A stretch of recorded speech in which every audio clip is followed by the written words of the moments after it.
Thank you so much mga team abroad, team Pilipinas, team seniors, team bahay. Magandang araw sa inyong lahat. Hello!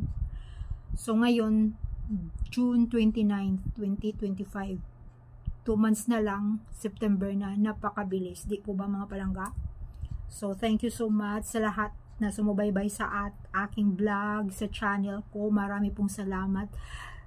Nawa, tuloy-tuloy pa rin nating suporta sa Aldab. Kung nandyan kayo, nandito pa rin ako na syempre nagbibigay sa inyo ng kaunting update sa ating Aldab.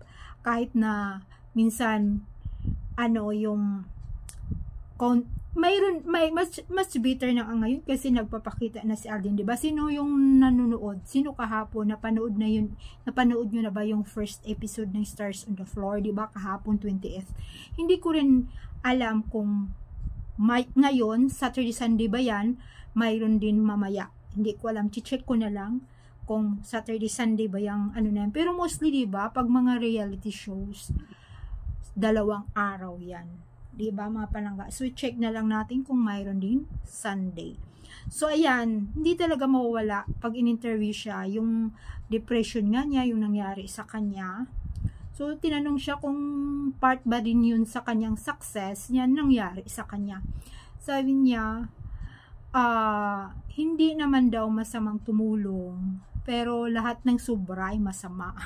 Siguro na sobrahan din daw yung pagtulong niya sa kapwa. Hindi na rin daw niya namalaya na hindi niya na prioritize yung kanyang sarili. So ngayon, mahalin daw muna niya ang kanyang sarili. Diba? So ganun talaga. Parang, syempre, pag masyado ka talagang mapagbigay, diba mga palangga, hindi, lalong mayroon ka, hindi mo talaga mamalaya na naranasan ko rin yun eh. Diba, na-share ko na sa inyo na lahat binibigay, pero yun na nga, yung nawalan ka na, wala na rin namang tumulong sa gano'n naman talaga eh. Pero yun na nga talaga ang mga Pilipino, diba,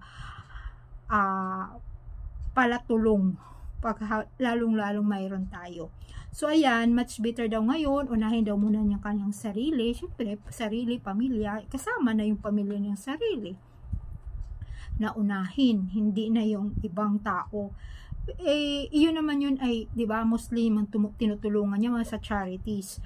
Pero yun na nga, nabalita yun na yung sa depression, ilang milyon yun, 5M ba yun? Unang balita, 5M. Tapos mayroon ding lumabas 10M.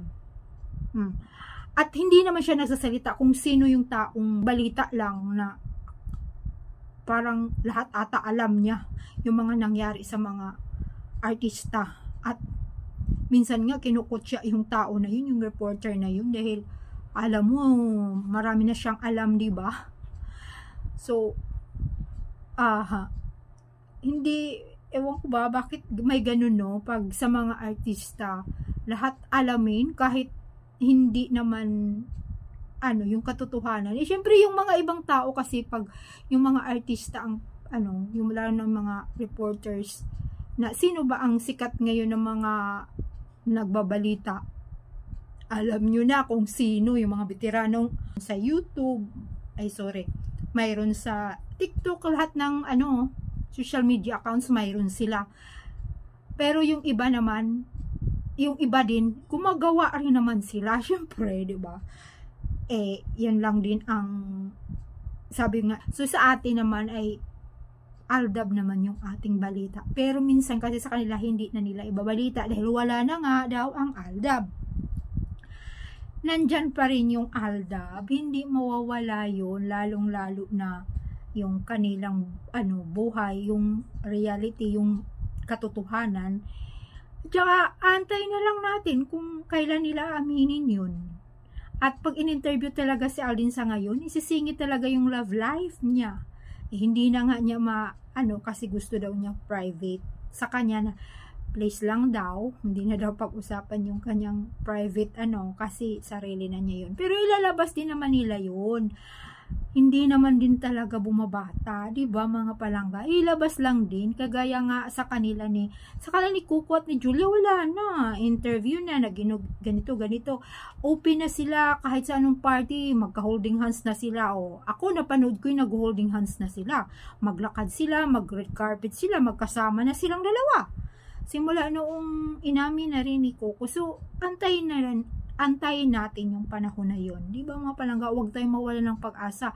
At saka, yan na nga, isa nga rin yun, bakit hindi nga siya nagkaroon ng, hindi na siya nanligaw, ilang taon na siya, 33 o 34 na ata, di ba? Mga palangga, kasi 30 na si Maine, 30 na ba? 10 years ago. Di magti 10 years na ang Aldab Oh. Di ba mga palangga? So, aaminin din nila yun sa tamang panahon. Antayin natin yun. At saka, alam nyo, yung mga tinutulungan din ni Alden, alam din naman nila. Kasi minsan may mga tao talaga mapagsamantala, di ba mga palangga? Dahil mabait nga si Alden, wala namang sinasabi talaga, wala daw masamang tinapay sa kanya. So, lahat na humingi sa kanya ng tulong, tinutulungan niya. Yung tao na yun ang nabanggit sa mga balita na siyempre magkakasama nga sila dyan sa Sparkle sa Channel 7, alam niya. At yung tao na yun, may mga negosyo na mga hindi nga, yun na nga, kung magkasagwat sila at time or humingi siya ng tulong, kasi hindi naman pala, yan na nga, may mga kaso na nga siya ngayon. At yun, kasali yung pera, nasali yung pera niya doon. Pero hindi nga, ang isa doon, hindi siya nagsasalita kung sinong tinutukoy niya. Diba? Hindi siya nagsasalita kung sino ang tao na yun. Sa kanya na yun. At syempre, pangalan nito, sa pamilya na lang din niya, tapos sa sarili niya, ang nakakaalam. At sabi pa nga niya, unahin na daw niya yung sarili niya. So, ayan mga palangga. At ayun na nga, nakakatawa, 'di ba? Yung sinabi ko sa inyo na yung kay May na puro lang naman piki yung mga videos na yun, basta kasama si Kung. At yun nakakatawa, no? Ang pinanood pala nila sa yung story na yun, yung concert sa London, 'di ba? Sabi ko sa inyo, kapatid. Tapos may video pa. May nagtatanong nga doon na bakit wala si Maine. So, ang ginawa mga palangga, talagang nagpo-post doon. Mayroon talaga doon sa account na ni Maine na si Maine. Kasi, alam mo, nagbabantay lang, no? Si Maine ang nandoon. Talagang pinupost, diba? Mapang-asar nga sila. Diba? Kasi nga nagtatanong yung mga tao, nagtatanong na, bakit wala doon si Maine, yung kapatid ay? Kasi nga nalaman na kapatid, hindi pala si Min yung katabi, yung kapatid pala niya, 'di ba? Nabanggit ko sa unang video ko, kapatid ni Kong ang katabi niya. Pinanood pala nila yung concert ni Chris Brown sa London. Tapos yun na nga, kapatid ang katabi niya. Pinalitan lang ng ulo, tinungtungan. So ang dami nang nagtataka na nasaan si Min, yun ang tunay na asawa. Alam mo mga palangga, ang ginawa, nag-post talaga doon sa account ni Min. Nag-post na, ayan, nag-video na lang, yung mayroon ditong naka-sweatshirt siya, na mayroon siyang name dito na Chris Brown, tapos nag-video, yun na nga, ulo na nga ni Maine. Tingnan nyo, binabantayan lang talaga yung Aldab Nation or sino-sino ang mga tao sa social media, kung magtatanong ba, ayan, nilagyan na nga na naman ng piki doon pa sa account niya. Ang talaga, no, mapang-asar talaga sila. Kaya wag niya nating, siyempre, ikukwento ko sa inyo mga palangga, yung nakikita ko, yung nalalaman ko. Basta tayo, puro lang yung kapikian, walang katotohanan.